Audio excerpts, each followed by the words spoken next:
What is going on, YouTube? This is Jim back with another video, and today I want to talk to you guys about the computer storefront war. Now, the digital landscape of PCs was forever changed when Half-Life 2 came out and forced all of us to download Steam. At the time, we didn't know what it was going to be. It's hard not to talk about PC gaming today without Steam mentioned. It is by far the largest distributor of computer-based games digitally. And the problem is, over years, Steam has gotten very bloated. Now, there's a lot of other YouTubers, like Jim Sterling in particular, who have made a very, very good argument as to why Steam needs to be completely reworked, gutted drastically. It's too bloated. And that is really the truth. There are thousands upon thousands of games out for Steam. Many of them are shovelware, many of them are broken, early access, etc. Unfortunately, what ends up happening is it's hard for gamers to navigate between the good stuff and the bad stuff. Yes, there is a peer rating system. Yes, there are measures to kind of see how many people have bought a game. They've even implemented a refund system, but the truth remains, you typically don't peruse the Steam store as you do other stores because there's no quality behind it. Enter the Epic Games Store, powered by Fortnite. And I don't even know, it's not really powered by Fortnite. The truth is, Fortnite is what put Epic Games back on the map. They have their infamous Unreal Engine, which is in many, many games that we play. But it wasn't until Fortnite came out that people realized, actually Epic realized, that there could be another store powered by Epic Games. And the Epic Game Launcher has started to gain a significant amount of traction, primarily because of Fortnite. What you're starting to see now is a rift between PC gamers.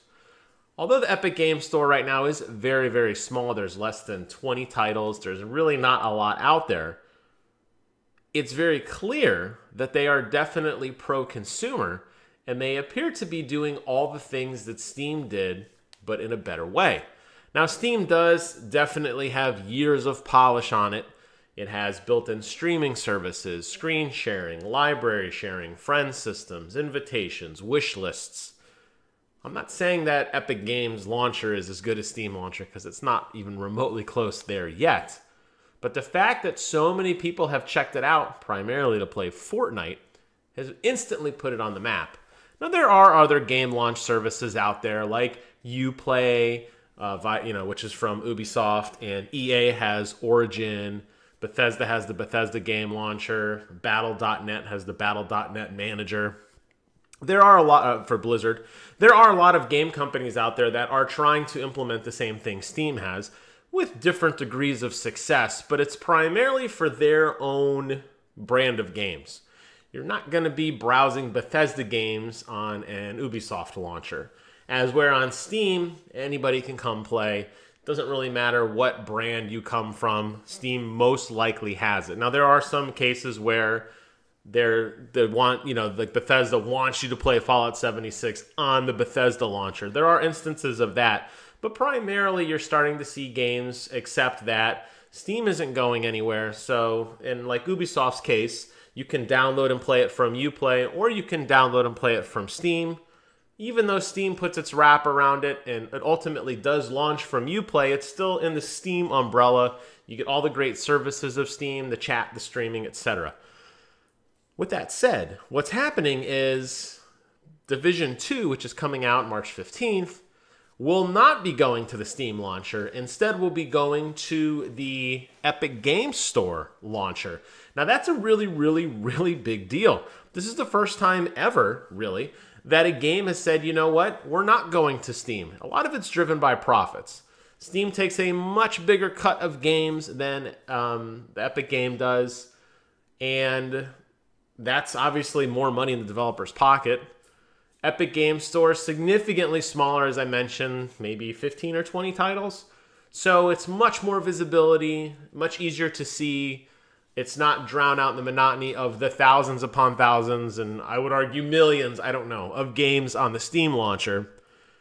So right now, if Epic Games can continue to curate a really good library, kind of handpicking games, or at least having more quality control than Steam, they're going to get it right from the beginning. Steam would have an insurmountable, daunting task.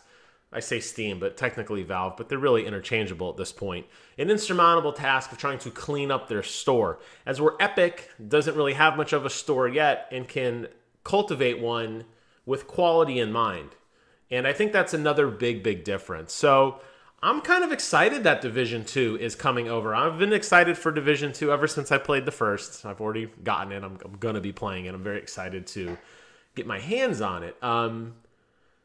That said, not coming to Steam is a really big deal. This is really one of those turning points, I feel, where you're starting to see that real competitive spirit. And I said this so many times on so many videos in so many different ways, that competition is healthy. And healthy competition will drive better consumer experiences, better consumer prices, better consumer practices.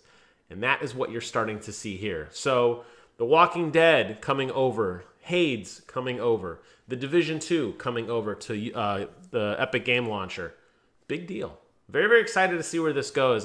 It's going to take years and years to dethrone Steam. The billions upon zillions of people, myself included, who play Steam pretty much exclusively on their computer because it's really the only show in town. We're not going anywhere anytime soon, and this doesn't by any stretch of the imagination indicate that I'm going to delete Steam or anything and just be an Epic Game Launcher guy. But the fact that there's another show in town that has really good quality games coming to it with a cultivated, curated experience definitely has me excited. And I'm really curious to see in the years to come how much of a run that they can give Steam. And I think this is going to be a very good turning point. I think this is going to lead to some excellent competition. Doesn't mean the Uplays and the Origins of the world are going away, but maybe they'll even benefit from this because they're going to see more people rising up to another global launcher, not just exclusive to each individual company. And I think it's going to force them to even rethink their stuff. So without that wrapper, like I mentioned, that console wrapper, that PlayStation wrapper, that Xbox wrapper, PCs, the Wild West, anything goes at any time. Trying to cultivate and curate all those fans into one service is such a daunting, difficult task. Not saying it's going to be done easily or quickly, but I think with another show in town, Steam better watch out. And for that, I'm really, really excited. Hope you guys enjoyed this video. Thank you so much for watching. If you like what you saw, please consider commenting, rating, and subscribing. But if not, that's okay too. Have a great day, and until next time, I will see you guys on the other side.